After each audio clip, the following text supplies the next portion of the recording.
तो हम लोग क्वेश्चन डिस्कशन के सिलसिले को आगे बढ़ाते हैं और अगला जो क्वेश्चन हम लोग देखने जा रहे हैं वो होगा क्वेश्चन नंबर 43। 43 क्वेश्चन को अगर ध्यान से पढ़ा जाए तो इसमें कह क्या रहा है। इसमें कहा है ये कि a compound was synthesised by a student but its structure was not identified. However his wonderful helpful instructor told him that it was a meso compound. हमको मेजो चुनना है, 5 कार्बन होना चाहिए, 2 स्टीरियोजेनिक सेंटर होना चाहिए। तो इनमें से कौन सा शर्त है, इनमें से कौन सा मॉलिक्यूल होगा जो इन शर्तों को फुलफिल कर रहा है। अरे बेटा ध्यान दे, 5 कार्बन, 2 स्टीरियोजेनिक सेंटर, तो 5 कार्बन 1 2 3 4 5, 5 कार्बन 1 2 3 4 5, 1 2 3 4 5, 1 2 3 4 5, 5 कार्बन सभी में है। 5वां ऑप्शन में देखो कोई स्टीरियोजेनिक सेंटर नहीं है, 5वां कार्बन में कोई स्टीरियोजेनिक सेंटर नहीं है, ठीक है, तो वो नहीं होगा। स्टीरियोजेनिक सेंटर है 3 में, स्टीरियोजेनिक सेंटर है 2 में, स्टीरियोजेनिक सेंटर है 1 में, स्टीरियोजेनिक सेंटर है 4 में। अब आओ मेजो चुनना है। अगला शर्त क्या है कि कंपाउंड को क्या होना चाहिए, मेजो होना चाहिए। तो थर्ड तो मेजो जिंदगी में होगा नहीं, थर्ड वाला जिंदगी में मेजो नहीं होने जा रहा है। मेजो देखने से साफ साफ जो लग रहा है वो हमारा लग रहा है कौन सा, तो पहला वाला लग रहा है मेजो देखने में, चौथा वाला लग रहा है मेजो देखने में। सारा बात आकर अटक जाता है कहाँ पर, तो दूसरा में, दूसरा वाला मेजो है कि नहीं है। अरे बेटा जानते हो दूसरा वाला जो है वो भी मेजो हो जाएगा, जो दूसरा वाला है वो भी हमारा क्या हो जाएगा, जो दूसरा वाला है वो भी हमारा मेजो फॉर्म हो जाएगा। तो दूसरा भी अगर मेजो हो जाएगा तो यहाँ पर आंसर जो हो जाएगा 43 का ए हो जाएगा, जिसमें पहला, दूसरा और चौथा को मेजो बताया गया है। बात ये कि सर दूसरा वाला मेजो देखने में तो नहीं लग रहा है। अरे बेटा ठीक है, नहीं लग रहा है ना तुमको, सिंगल बॉन्ड के अलोंग रोटेशन तो पॉसिबल है, तो दोनों में से कोई भी एक कार्बन को रोटेट कर दो तो OH ऊपर और COOH जो है वो नीचे, मेजो दिखने लगेगा। देखो तो ध्यान से, सिंगल बॉन्ड के अलोंग रोटेशन तो संभव है ना। तो अगर हम लोग रोटेट कर दें, दोनों में से कोई भी एक को रोटेट कर दो तो वो दूसरे जैसा हूबहू आने लगेगा, वो मेजो दिखने लगेगा। ये था हमारा क्वेश्चन नंबर 43। क्वेश्चन नंबर 44 में आओ, कह रहा है कि how many isomers are possible following molecule. इस मॉलिक्यूल के कितने आइसोमर संभव है। तो ध्यान दो, यहाँ पर स्ट्रक्चर जो दिया हुआ है वो है, यहाँ पर लगा हुआ है 2 ग्रुप, एक ग्रुप है मिथाइल, एक है हाइड्रोजन। ये मिथाइल है, ये हाइड्रोजन है। इस रिंग के बाद डबल बॉन्ड यहाँ CH है और CH के बाद डबल बॉन्ड फिर CH और COOH है। यही मॉलिक्यूल है ना। अरे बेटा ध्यान से देख, तो ये स्टीरियोजेनिक सेंटर है, क्या ये ऑप्टिकली एक्टिव है? नहीं है। क्यों? क्योंकि ये और ये दोनों हूबहू क्या हो गए हैं, सेम हो गए हैं। और याद रखिए एलीन नहीं है बेटा, ये एलीन नहीं है। यहाँ पर ध्यान दोगे तो डबल बॉन्ड के बाद CH और फिर एक CH है, हम ही गलत बनाए हैं। डबल बॉन्ड के बाद ये CH है और फिर एक CH है और तब यहाँ पर डबल बॉन्ड के साथ CH है, COOH। तो इसको एलीन के तरह तो ट्रीट करियो नहीं, ये इंडिविजुअल डबल बॉन्ड है, ये इंडिविजुअल डबल बॉन्ड है और ये इंडिविजुअल अलग है। तो ये वाला सेंटर तो ऑप्टिकली एक्टिव है नहीं। क्यों? क्योंकि ये दोनों वैलेंसी सेम। तो ज्योमेट्रिकली एक्टिव ये है, ये है। टोटल 2 ज्योमेट्रिकली एक्टिव सेंटर हैं जहां दोनों जो बोथ जो एंड्स हैं वो डिफरेंट हैं। बोथ एंड्स अगर डिफरेंट हैं तो यहाँ पर क्या हो जाएगा जानते हो? यहाँ पर क्या हो जाएगा? ये 2 to the power 2 हो जाएगा। 2 ऑप्टिकली या ज्योमेट्रिकली एक्टिव सेंटर है तो इसके टोटल आइसोमर की संख्या कितनी हो जाएगी? तो इसके टोटल आइसोमर की संख्या जो हो जाएगी वो 4 हो जाएगी। हम लोग चलते हैं अगले क्वेश्चन में। अगला क्वेश्चन जो हम लोग देखने जा रहे हैं वो जानते हो कौन सा हो जाएगा? ये था 43। तो हम लोग जो अगला क्वेश्चन देखने जा रहे हैं वो होगा क्वेश्चन नंबर 44, नहीं 44 था ये। अगला जो देखने जा रहे हैं वो है क्वेश्चन नंबर 45। अरे बेटा क्वेश्चन नंबर 45 में कहा गया है कि which of following molecule is chiral. इसमें से ऑप्टिकली एक्टिव कौन है? तो ऑप्टिकली एक्टिव कौन है? पहले वाले ऑप्शन को ध्यान से देख, बाइसाइक्लिक मॉलिक्यूल है। पहले वाले ऑप्शन को ध्यान से देखो तो वो एक बाइसाइक्लिक मॉलिक्यूल है जिसमें प्लेन ऑफ सिमेट्री नहीं है बेटा। बाइसाइक्लिक मॉलिक्यूल तो है जिसमें प्लेन ऑफ सिमेट्री नहीं है। यहाँ ऊपर के तरफ ये एक लगा हुआ है और यहाँ देखोगे तो यहाँ भी एक लगा हुआ है, ऐसे ब्रिज है। अगर हम लोग ब्रिज से सीधा काटे तो यहाँ का अपोजिट यहाँ होना चाहिए, नहीं है, ऐसे सीधा इसको कार्बन सहित ये बॉन्ड काटे तो भी नहीं है, ये ऑप्टिकली एक्टिव है। रहा बात दूसरा का, दूसरा वाले में थोड़ा दिक्कत है। क्या दिक्कत है कि दूसरा वाले में एक दिक्कत है बेटा, क्या दिक्कत है कि अगर इसमें कार्बन को रोटेट कर दे तो ये मेजो हो जाएगा, ये मेजो हो जाएगा, एक कायरल हो जाएगा। लेकिन ऑप्शनों को ध्यान देख, हर ऑप्शन में दूसरा डाल रखा है, पहले में भी दूसरा है, दूसरे में भी दूसरा है, तीसरे में भी दूसरा है, चौथे में भी दूसरा, हर ऑप्शन में दूसरा मॉलिक्यूल का चर्चा कर रखा है। तो कोई आंसर चुनेंगे तो इसको तो डालेंगे ही डालेंगे। कहने का मतलब ये है कि इसका मतलब है कि इस मॉलिक्यूल में रोटेशन को कंसीडर नहीं किया है, इसमें कार्बन को फ्रीज किया हुआ है। बहुत कम टेम्परेचर पर मॉलिक्यूल को ले जाते हैं ना, तो रोटेशन के लिए जो बैरियर चाहिए, आपको याद है ना, 16 किलो कैलोरी से कम होता है तो वो फ्रीली रोटेट करते रहता है, लेकिन बहुत कम टेम्परेचर पर वो एनर्जी भी 0.6 से लेके 1.6 तक का भी एनर्जी नहीं मिल पाता है, वो रोटेशन जो होता है वो बंद हो जाता है। तो दूसरा को मान लेते हैं हम लोग। अरे बेटा तीसरा वाले में तो देखो ना, चाहे ऊपर क्लोरीन है, दाएं ब्रोमीन है, बाएं फ्लोरीन है। अगर हम सामने क्लोरीन को बाइसेक्ट करते हुए सामने वाले कार्बन को बाइसेक्ट करें तो फ्लोरीन ब्रोमीन अलग अलग, फ्लोरीन ब्रोमीन को बाइसेक्ट करें तो क्लोरीन उधर है इधर नहीं है, तो थर्ड वाला तो होगा ही। रही बात फोर्थ वाला में एक अजीब सा मॉलिक्यूल दिया हुआ है, ये मॉलिक्यूल इस फॉर्म में दिया हुआ है, साइक्लोब्यूटेन का ऐसा फॉर्म बना दिया है, और क्लोरीनों को देखो एक्सियल इक्वेटोरियल की तरह रिप्रेजेंट किया है। ये इक्वेटोरियल इसको रखा है एक्सियल पर और ये इक्वेटोरियल किया है। अब सुन बेटा, अगर हम लोग ऐसे सामने बाइसेक्ट करें तो ये अलग है, ये अलग है।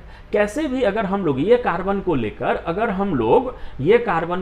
अगर इस बॉन्ड को करें तो ये और ये अलग अलग है, तो ये भी जो फॉर्म में दिया गया है वो भी ऑप्टिकली एक्टिव है। तो ऑप्टिकली एक्टिव फॉर्म जो हमारे हो जाएंगे 45 का, देखोगे तो ए पहला भी हो गया, दूसरा भी हो गया, तीसरा भी हो गया, चौथा, पहला तीसरा चौथा तो क्लियर कट था, रहा सारा दिक्कत था दूसरे वाले में। दूसरा कानूनन बाकी अगर जगह पर रहेगा तो उसको निश्चित रूप से हम लोग मेजो फॉर्म में कंसिडर करेंगे, बट यहाँ दिक्कत क्या बोले अभी हम, हर ऑप्शन में दूसरा का चर्चा है, तो हम लोगों को मजबूरन उसको चुनना पड़ेगा। तो ठीक है, तब पहला तीसरा तो वो तो था ही था, ये भी आ गया है, तो इसलिए हम लोग क्या करते हैं, आंसर हम लोग ए टिक कर देते हैं जिसमें सब को लिया गया है। ठीक है, तो ये था क्वेश्चन नंबर 45 से आगे बढ़ते हैं हम लोग, अगला क्वेश्चन में चलते हैं, तो वो होगा हमारा क्वेश्चन नंबर 46। देखना बेटा, क्वेश्चन नंबर 46, क्वेश्चन नंबर 46 अगर देखोगे तो कह रहा है कि which equilibrium is not rapid at room temperature. कौन सा इक्विलिब्रियम जो है रैपिड नहीं है, अपने आप इधर से उधर से इधर मूव नहीं करेगा। जानते हो बेटा, रिंग फ्लिप अपने आप होते रहता है। सी वाले ऑप्शन में कार्बन सिंगल बॉन्ड अपने आप रोटेट होते रहेगा। डी वाले बोट फॉर्म, चेयर फॉर्म में भी बहुत ज़्यादा, याद करना एनर्जी का अंतर कितना था, एनर्जी का अंतर था 5.8, 6.3 और 12.1। कहाँ बहुत ज़्यादा का अंतर है, नहीं बहुत ज़्यादा का अंतर हुआ करता था। हाँ, बी वाला ऑप्शन में देख, डबल बॉन्ड के अलोंग रोटेट करवा दिया है, डबल बॉन्ड के अलोंग रोटेशन नहीं हुआ करता है, रिस्ट्रिक्टेड रोटेशन, याद है ज्योमेट्रिकल आइसोमेरिज्म इसीलिए ना डेवलप होता है। तो बी वाले में डबल बॉन्ड के अलोंग रोटेट करवा दिया है, जो कि कभी नहीं हुआ करेगा, इसलिए 46 का आंसर क्या हो जाएगा, बी हो जाएगा। 46 के बाद हम लोग अगला क्वेश्चन देखने जा रहे हैं, जो होगा हमारा क्वेश्चन नंबर 47। अरे बेटा, क्वेश्चन नंबर 47 को अगर ध्यान से देखोगे तो क्या कहा है, 47 को कहा है कि which is lowest energy conformation of butane. Butane का सबसे कम एनर्जी वाला कन्फॉर्मेशन कौन है, लाहौल बिला कुव्वत, कैसी बातें हैं। सबसे ज़्यादा स्टेबल फॉर्म हम लोग जानते हैं कौन वाला हुआ करता है, एंटी वाला फॉर्म हुआ करता है। तो 47 का जो हो जाएगा आंसर कौन हो जाएगा, सी वाला हो जाएगा, जिसमें एंटी फॉर्म को सबसे ज़्यादा स्टेबल होना ही है। 47 के बाद हम लोग आगे बढ़ते हैं, 48 क्वेश्चन देखने जा रहे हैं। जानते हो बेटा, 48 क्वेश्चन में कहा क्या है कि which of the structures given below are chiral. ध्यान देना, ऐसे क्वेश्चन में परेशान नहीं होना, हमको कायरल चुनना है, ऑप्टिकली एक्टिव चुनना है। तो 48 को अगर ध्यान से देखोगे तो पहले वाले स्ट्रक्चर को देखो, ध्यान देना, कोई वो बहुत ज़्यादा ऐसा मत समझना कि हाय राम ये क्या हो गया। पहले वाले ऑप्शन को देखो, जहां ऑक्सीजन के सामने ऑक्सीजन है, ये पहला एक 6 मेंबर रिंग है, पहला एक 6 मेंबर रिंग है, 6 मेंबर रिंग में भी ये बीच में ऑक्सीजन ब्रिज के डॉट पर है, यहाँ डॉट डॉट डॉट, यहाँ डॉट डॉट डॉट हाइड्रोजन है, और फिर यहाँ से एक 5 मेंबर रिंग निकला है जिसमें यहाँ ऑक्सीजन है, डबल बॉन्ड है, डबल बॉन्ड है, एक और चीज़ है कहीं, यहाँ भी डॉट डॉट डॉट से मिथाइल, यहाँ भी। हम बोलते हैं ऐसे अगर काट दिया जाए तो प्लेन ऑफ सिमेट्री नहीं है, तो कायरल कभी होगा जिंदगी में? नहीं होगा। आओ सेकेंड ऑप्शन को हम लोग देखते हैं। अरे बेटा सेकेंड ऑप्शन को अगर हम लोग देखें, सेकेंड ऑप्शन को अगर हम लोग देखें तो यहाँ पर अगर CH2OH को रोटेट करके ऊपर ले चलेंगे, जो हमारा सोर्स प्रोजेक्शन में दिया हुआ है, नीचे वाले कार्बन में CH2OH को रोटेट करके ऊपर की तरफ अगर ले चलोगे, CH2OH को अगर ऊपर के तरफ ले चलोगे तो फिर क्लोरीन क्लोरीन हाइड्रोजन हाइड्रोजन अलग डायरेक्शन में आ जाएगा। तो अलग डायरेक्शन में आ जाएगा तो ये इसका मतलब मेसो नहीं है, ऑप्टिकली एक्टिव है, तो ये जाएगा आंसर में। थर्ड को आओ देखते हैं। थर्ड जिंदगी में मेसो हो सकता है, ऊपर में CH2OH है, नीचे CHO है, अलग अलग है, तो ये भी ऑप्टिकली एक्टिव होगा बेटा। और रहा बात क्वेश्चन फोर्थ साफ साफ बीच वाला जो HOH है उसको काटते हुए प्लेन ऑफ सिमेट्री बना दे। फोर्थ वाला ऑप्शन में ध्यान देखो, ये सब जगह तीनों कार्बन में HOH है, यहाँ H है, यहाँ H है, यहाँ H है, और यहाँ OH है, यहाँ OH है, यहाँ OH है, और ये सेम है, ये भी CH2OH है और ये भी CH2OH है, ये CH2OH है। अगर हम लोग इसको बाइसेक्ट कर दें प्लेन ऑफ सिमेट्री, ये ऑप्टिकली एक्टिव नहीं होगा। और रही बात 5 वाला ऑप्टिकली एक्टिव हो जाएगा। ऑक्सीजन से सामने की तरफ काटेंगे तो दोनों CH3, एक ऊपर है एक प्लेन के नीचे है, तो वो भी जो फॉर्म हो जाएगा वो क्या हो जाएगा? ऑप्टिकली एक्टिव हो जाएगा। तो बेटा ध्यान से देखोगे तो यहाँ पर ऑप्टिकली एक्टिव फॉर्म हुआ कौन कौन? अगर ध्यान से देखोगे तो यहाँ पर जो ऑप्टिकली एक्टिव फॉर्म्स हो रहे हैं वो कौन कौन हो रहे हैं? तो ऑप्टिकली एक्टिव फॉर्म्स जो हो रहे हैं वो 2, 3, 5 ये ऑप्टिकली एक्टिव फॉर्म हो रहे हैं, तो वही अपना आंसर हो जाएगा। 48 से हम लोग आगे बढ़ते हैं। अरे बेटा 48 से आगे बढ़ा जाए तो अगला जो हम लोगों का क्वेश्चन होने जा रहा है वो हो जाएगा कौन सा बोलो? तो 48 के बाद हो जाएगा 49। क्वेश्चन नंबर 49 देखना। 49 क्वेश्चन कह रहा है कि which of following carboxylic acid could be resolved by reaction with an enantiomerically pure compound. कौन सा मॉलिक्यूल ऑप्टिकली एक्टिव है, जिसको ऑप्टिकली एक्टिव है तो उसके मिरर इमेज में मिले हुए होंगे तो किसी ऑप्टिकली एक्टिव कंपाउंड से हम लोग सेपरेट कर सकते हैं। इनएंशियोमर किसका बनेगा? जो ऑप्टिकली एक्टिव होगा उसी का ना हम लोग रिजॉल्व करने का बात करेंगे। घुमा फिराकर क्वेश्चन पूछ रहा है कि इसमें से कौन सा मॉलिक्यूल ऑप्टिकली एक्टिव है। तो आप लोग नहीं जानते हो, यहाँ पर जो ऑप्टिकली एक्टिव वाला फॉर्म हो जाएगा वो कौन सा हो जाएगा? सी वाला बाइफेनाइल। इसके बारे में पर्याप्त चीज बताए हुए हैं। ये सी वाला जो हो जाएगा वो बाइफेनाइल, और बाइफेनाइल के ऑप्टिकली एक्टिव होने के सारे शर्तों को मान रहा है वो, इसलिए सी वाला यहाँ ऑप्टिकली एक्टिव हो जाएगा। अरे बेटा 49 से आगे बढ़ते हैं, क्वेश्चन नंबर 50 में चलते हैं। क्वेश्चन नंबर 50 अगर देखोगे ध्यान से क्या कह रहा है कि what is relationship between molecule in these pair. 1 2 3 4 molecule है, 4 मॉलिक्यूल है। ऊपर में CHO है, नीचे में CH, 4 कार्बन बीच में दिया हुआ है, 1 2 3 4, ठीक है। तो ऊपर में CHO, नीचे में CH2OH। तो ये जिंदगी में कभी भी मेसो तो नहीं होगा। और यहाँ देखोगे तो ये CH2OH के तरफ ये H इधर है, OH इधर है। उसके ऊपर वाले कार्बन में देखोगे तो ये H यहाँ है, OH यहाँ है, और इसमें ऊपर में दोनों में HOH इधर इधर है, ठीक है। जो दूसरा मॉलिक्यूल लिया हुआ है, जो दूसरा मॉलिक्यूल है, उस दूसरे मॉलिक्यूल को ध्यान से देखो।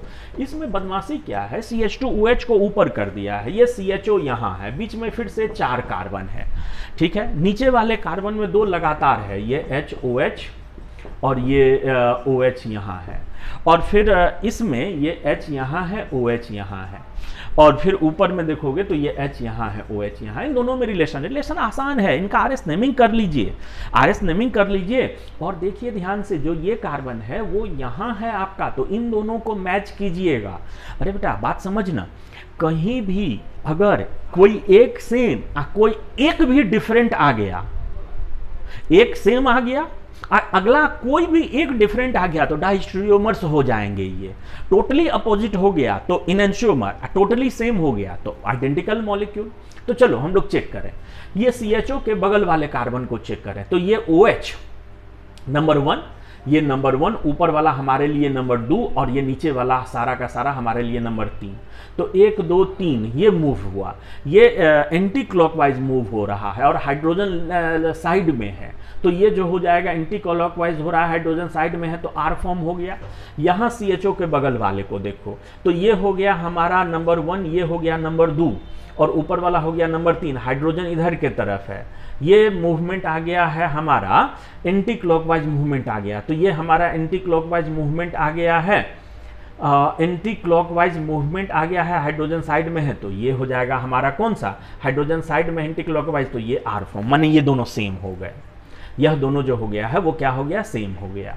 आओ CHO के बगल वाले कार्बन को देखते हैं। अरे बेटा CHO के बगल वाले कार्बन को अगर हम लोग देखें, CHO के बगल वाले कार्बन को अगर देखें हम लोग, तो यहाँ ये हो गया है OH, ये नंबर 1, OH ये हो गया है हमारा क्या चीज़, नंबर 1, और ये OH है, तो यहाँ भी कार्बन के बाद OH है, और ये कार्बन के बाद एक ऑक्सीजन है, और यहाँ इस कार्बन के बाद देखोगे तो 2 ऑक्सीजन है, तो ऊपर वाला जो हो जाएगा वो नंबर 2 हो जाएगा। ध्यान दिए, ये कार्बन के 3 ग्रुप कौन कौन है, ऑक्सीजन, कार्बन, हाइड्रोजन, और ई कार्बन में देखोगे तो 2 ऑक्सीजन है, तो इसलिए ये नंबर 2 हो गया इस कार्बन के लिए भी, ये 1, तो यहाँ भी मूवमेंट 1 से 2 से 3 के तरफ होगा, तो ये फिर से हमारा एंटी क्लॉकवाइज डायरेक्शन आ रहा है, और ये इधर, तो ये फिर से R फॉर्म हो गया। CHO के बगल वाला यहाँ फिर से देखो, CHO के बगल वाला को यहाँ फिर से देखें तो ये हमारा नंबर 1, नीचे वाला CHO के कारण जो हो जाएगा OH, नीचे वाला जो हो जाएगा वो क्या हो जाएगा, नीचे वाला जो हो जाएगा वो हमारा नंबर 2 हो जाएगा, ये नंबर 2 हो गया, तो फिर से वैसा ही मूवमेंट आ रहा है, तो इसका मतलब ये भी जो हो गया R फॉर्म हो गया। अरे बेटा अगर आप बाकी दोनों को भी चेक करेंगे ना, तो वो दोनों हूबहू सेम आ जाएंगे, सेम आ जाएंगे। इससे कैसे ही करना है, तो ये मॉलिक्यूल क्या हो जाएगा, यह मॉलिक्यूल आइडेंटिकल हो जाएंगे, ये मॉलिक्यूल जो हो जाएंगे वो एक दूसरे के क्या हो जाएंगे, आइडेंटिकल हो जाएंगे। ठीक है, 50 से आगे बढ़ते हैं हम लोग। 50 से आगे बढ़ें तो अगला जो क्वेश्चन हम लोग देखने जा रहे हैं वो होगा क्वेश्चन नंबर 51। अगला जो हम लोगों का क्वेश्चन हो जाएगा वो क्वेश्चन हो जाएगा कौन सा, तो क्वेश्चन नंबर 51। अरे बेटा क्वेश्चन नंबर 51 देखोगे ध्यान से, कह रहा है कि what are correct designation for structure below, इनका सही डेजिग्नेशन क्या है। कहने का मतलब यहाँ पर हम लोगों को E एंड Z नेमिंग करना है। यहाँ पर हम लोगों को अगर देखोगे ध्यान से तो यहाँ पर हम लोगों को E एंड Z नेमिंग करना है। सुन ना बेटा, तो कहने का मतलब E एंड Z नेमिंग तो तब ना करते हैं जब दिया हुआ मॉलिक्यूल ज्योमेट्रिकली एक्टिव हो, जब दिया हुआ मॉलिक्यूल ज्योमेट्रिकली एक्टिव हो। देखो एक क्लोरीन है, क्लोरीन से लगा हुआ एक रिंग है, इस रिंग में डबल बॉन्ड है, तो बेटा डबल ये वैलेंसी और ये वैलेंसी डिफरेंट है कि सेम है।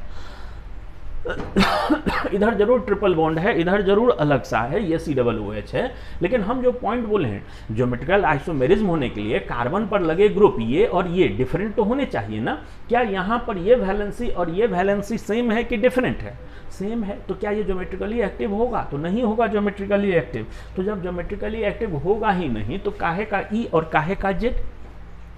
तो ये था क्वेश्चन नंबर 51। अरे बेटा 51 से आगे बढ़ते हैं हम लोग, चलते हैं 51 से आगे बढ़ते हैं हम लोग, चलते हैं अगला क्वेश्चन चर्चा करने के लिए। और जो अगला क्वेश्चन हम लोगों को चर्चा करना है वो है क्वेश्चन नंबर 52। तो देखो 52 क्वेश्चन में कह रहा है कि which of following molecule is chiral, इसमें से कौन सा मॉलिक्यूल जो है वो कायरल है। तो कायरल कौन सा होगा उसका चर्चा अगर हम लोग करें तो ध्यान देना, कायरल में वही प्लेन ऑफ सिमेट्री और वो सारा चीज चेक करना है। तो देखो हमारा जो ऑप्शन सब दिया हुआ है उन सारे ऑप्शनों को ध्यान दो। अरे बेटा बात समझ, जब पहले वाले मॉलिक्यूल का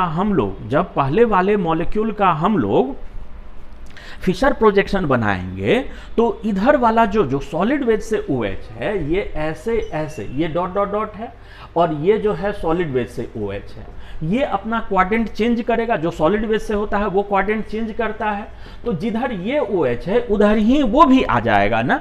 और उधर अगर वो आ गया तो वो आपको नहीं देखने में लग रहा है, स्पष्ट तौर पर देखने में लग रहा है कि वो फिर कौन सा फॉर्म हो जाएगा, वो फिर मेजो फॉर्म हो जाएगा।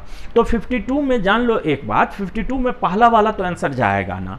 दो में दोनों OH अपना अपना क्वाड्रेंट चेंज करेगा, एक इधर आ जाएगा तो एक उधर चला जाएगा, अपोजिट साइड में होगा तो वो मेजो हो जाएगा। रहा 3 का बात, अरे बेटा 3 का बात रहा अगर, तो 3 में फिर वही बात है। 3 में अगर इसका रोटेशन हम लोग कंसीडर करें, 3 में अगर इसका रोटेशन हम लोग कंसीडर करें तो फिर ये मेजो हो जाएगा, और नहीं अगर कंसीडर करें तो ये फिर इसको ऑप्टिकली एक्टिव में, क्योंकि अभी जिस रूप में है उस रूप में प्लेन ऑफ सिमेट्री नहीं है। अब देखो पहला वाला मॉलिक्यूल क्लियर कट हमारा, पहला वाला मॉलिक्यूल जो है वो क्लियर कट हमारा ऑप्टिकली इनएक्टिव है, तो पहला जिसमें है वो आंसर में जाएगा नहीं, आंसर ए और बी तो जाएगा नहीं, आंसर या तो सी होगा या तो डी होगा, और दोनों में 3 दिया हुआ है, माने 3 को हमको आंसर में भेजना है। 4 निश्चित रूप से होगा, एक कार्बन पर ये है, सामने वाले में कुछ वैसा नहीं है, दोनों रिंग भी अलग अलग तरह का है, उसको काटेंगे अगर बाइसेक्ट करेंगे, 4 वाले में एक तरफ 4 कार्बन है और एक तरफ 3 कार्बन है, यहाँ कोई ग्रुप लगा हुआ है मान लो, तो ऐसे अगर सामने से बाइसेक्ट करेंगे तो ये अलग है ये अलग है, ये ऑप्टिकली एक्टिव हो जाएगा। तो हमारा आंसर जो हो जाएगा वो कौन सा हो जाएगा, हमारा जो आंसर हो जाएगा वो कौन सा हो जाएगा बेटा, हमारा जो आंसर हो जाएगा वो हो जाएगा क्या चीज, हमारा जो आंसर हो जाएगा वो हो जाएगा डी। रहा कि सर 5वां वाला में तो आप कुछ बोले ही नहीं, 5वां वाला स्पाइरेन है, समझ रहे हो, एक रिंग ऐसे सोया हुआ है जिसमें सामने डबल बॉन्ड है, और एक रिंग ऐसे खड़ा है जिसमें ऊपर डबल बॉन्ड। जो खड़ा वाला रिंग है उसको आधा उधर आधा मेरे तरफ स्लाइस कर दो, जो सोया हुआ है उसको बीच से काट दो, ये स्पाइरेन बाइसेक्ट हो जाएगा। ये बात समझ में आ रहा है, तो इसलिए वो ऑप्टिकली एक्टिव नहीं होगा। चलिए हम लोग चलते हैं 51 था नहीं ये 51 के बाद 52 था ये, सॉरी 52 के बाद चलते हैं क्वेश्चन नंबर 53 में। देखिएगा क्वेश्चन नंबर 53 डिस्कस करने चल रहे हैं। अरे बेटा क्वेश्चन नंबर 53 को अगर डिस्कस करें तो क्वेश्चन कह क्या रहा है वो ध्यान दें। यहाँ पर जो क्वेश्चन कह रहा है वो कह रहा है कि which one of following isomeric structure has lowest energy, इसमें से सबसे कम एनर्जेटिक वाला फॉर्म कौन है। अरे बेटा सबसे कम एनर्जेटिक वाला फॉर्म तो वो होगा ना जिसमें सारे सब्स्टिट्यूएंट के इक्वेटोरियल पर रहने की संभावना हो, जिसमें सारे सब्स्टिट्यूएंट के इक्वेटोरियल पर रहने की संभावना हो, ठीक है। तो इक्वेटोरियल पर पहला दूसरा इक्वेटोरियल ट्रांस, तो पहला दूसरा में ट्रांस दिया हुआ है सी वाला फॉर्म, पहला दूसरा ट्रांस सी वाला फॉर्म, ठीक है, इक्वेटोरियल पर रह सकता है। और पहला दूसरा हो गया, पहला तीसरा सिस, इसलिए ए वाला नहीं होगा इक्वेटोरियल क्योंकि दोनों का दोनों सिस नहीं है। और पहला चौथा, तो पहला चौथा जो होने लगता है वो ट्रांस, तो पहला चौथा ट्रांस माने डी या ई, डी नहीं होगा ई होगा, तो दोनों इक्वेटोरियल पर या तो ऑप्शन सी में रहेगा या ऑप्शन डी में रहेगा। ऑप्शन सी में भी दोनों इक्वेटोरियल पर रह सकता है और ऑप्शन डी में भी दोनों, ई में भी दोनों इक्वेटोरियल पर रह सकता है। डी नहीं बेटा ई, डी नहीं ई, ये दोनों में से कोई एक चुनना है, ठीक है। दोनों इक्वेटोरियल, दोनों में इसके भी दोनों मिथाइल इक्वेटोरियल पर रह सकते हैं, इसके भी दोनों, क्योंकि इसके भी ट्रांस में है इसके भी ट्रांस में है। 1 2 ट्रांस रहता है तब दोनों इक्वेटोरियल, 1 3 सिस रहता तब इक्वेटोरियल। तो अच्छा अब सुनो, ये यहाँ पर 1 2 है, ये यहाँ पर 1 4 है। स्टेरिक रिपल्सन जो भी हो कम हो ठीक है, लेकिन उसमें भी सबसे कम किस में होगा, तो जिसमें दोनों बहुत दूर दूर हैं, जिसमें दोनों बहुत दूर दूर हैं। तो इसलिए सबसे ज़्यादा स्टेबल कौन वाला फॉर्म हो जाएगा, ई वाला फॉर्म हो जाएगा, जो हमारा क्वेश्चन नंबर 53 था। ई वाला फॉर्म जो हो जाएगा वो सबसे ज़्यादा स्टेबल हो जाएगा। चलते हैं क्वेश्चन नंबर 54 में। अरे बेटा क्वेश्चन नंबर 54 देखने जा रहे हैं। क्वेश्चन नंबर 54 को देखो, कह रहा है कि the following compound has identical with respect to, ये दोनों मॉलिक्यूल जो हैं वो आइडेंटिकल हैं क्या चीज़ के रिस्पेक्ट में। सुनो बेटा, एक वाला जो है सिस फॉर्म है, एक वाला जो है ट्रांस फॉर्म है, माना ज्योमेट्रिकल आइसोमर है। ज्योमेट्रिकल आइसोमर्स अगर होंगे, ज्योमेट्रिकल आइसोमर्स अगर होंगे तो तो इनका मॉलिक्यूलर कंपोजिशन, अरे आइसोमर हैं, ज्योमेट्रिकल आइसोमर्स के मेल्टिंग पॉइंट बॉइलिंग पॉइंट अलग अलग होते हैं, याद कर। और IUPAC नेम में भी एक के नाम के आगे सिस लगेगा, एक के नाम के ट्रांस लगेगा। तो मॉलिक्यूलर कंपोजिशन माने कार्बन का परसेंटेज, हाइड्रोजन का परसेंटेज, क्लोरीन का परसेंटेज वो सेम रहेगा। इसके अलावा boiling point melting point same न रहेगा। ज्योमेट्रिकल आइसोमर्स के बॉइलिंग मेल्टिंग सेम डिफरेंट होता है, वो आप लोग को बताए हैं। डायपोल मोमेंट के अनुसार वो सारा चीज़ वेरी करते रहता है। ये था हमारा क्वेश्चन नंबर 54। क्वेश्चन नंबर 54 के बाद अगला क्वेश्चन देखने जा रहे हैं, क्वेश्चन नंबर 55। सुनिएगा। अरे बेटा क्वेश्चन नंबर 55 का कहना है कि among the following the most stable isomer is. अरे बेटा यहाँ पर सबसे ज़्यादा स्टेबल आइसोमर कौन होगा? तो स्टेबल आइसोमर वो ना हो जिसमें दोनों का दोनों इक्विटोरियल पर रहने का संभावना है। तो इक्विटोरियल पर रहने का संभावना है वो ज़्यादा स्टेबल होगा। लेकिन देखो एक चीज़, हाइड्रोजन बॉन्ड का अगर संभावना हो, हाइड्रोजन बॉन्ड का एनर्जी अपने जो होता है वो 10 से लेके 40 तक, हाइड्रोजन बॉन्ड अगर रहने की संभावना हो तो दोनों एक्सियल पर रहेगा तभी हाइड्रोजन बॉन्ड हुआ करेगा। इक्विटोरियल पर इतने दूर हो जाते हैं कि हाइड्रोजन बॉन्ड नहीं हो पाएंगे। और एक्सियल पर रहे और बोट फॉर्म रहता तो पहला चौथा, चेयर फॉर्म रहे तो पहला तीसरा, बोट फॉर्म रहे तो दोनों फ्लैगपोल पर रहेंगे तब हाइड्रोजन बॉन्ड होगा। चेयर फॉर्म में रहे तो पहला तीसरा नजदीक नजदीक होता है, एक तरफ रहता है। तो पहला तीसरा और दोनों एक्सियल पर, ऐसा किस वाला ऑप्शन में दिया हुआ है? तो वो 55 के डी वाला ऑप्शन में दिया हुआ है। देखो वही सही आंसर हो जाएगा। रही बात क्वेश्चन नंबर 56 की, क्वेश्चन नंबर 56 देखना। बेटा 56 में कह क्या रहा है कि the most stable conformer of following compound. ध्यान से सुनना, इस तरह का क्वेश्चन में दिक्कत नहीं होना चाहिए। ये इधर है, ये भी सॉलिड वेज से दिया हुआ है और यहाँ डॉट डॉट डॉट है, और ये जो है मिथाइल है, ये टर्शियरी ब्यूटाइल है, टर्शियरी ब्यूटाइल है, और ये डॉट डॉट डॉट से मिथाइल है। सुन बेटा, पहला और दूसरा अगर एक दूसरे का ट्रांस होता तो दोनों इक्विटोरियल पर रह सकता था। पहला दूसरा दोनों ट्रांस होता तो इक्विटोरियल पर रह सकता था। लेकिन यहां पर क्या है कि ये दोनों सिस है, ये भी सॉलिड वेज से सॉलिड वेज से है, तो इसको एक्सियल पर रखोगे तो इसको इक्विटोरियल पर रखना होगा, और इसको एक्सियल रखोगे तो इसको इक्विटोरियल रखना पड़ेगा, ये पक्का है। अब सुनो बात क्या है, ये बहुत बड़ा ग्रुप है, इसको एक्सियल पर रखोगे तो बहुत ज़्यादा अगल बगल से रिपल्सन होगा, मॉलिक्यूल में बहुत ज़्यादा अनस्टेबिलिटी बढ़ेगी। तो बड़ा वाले ग्रुप को तो निश्चित रूप से हमको पुट करना है कहां पर? तो इक्विटोरियल पर।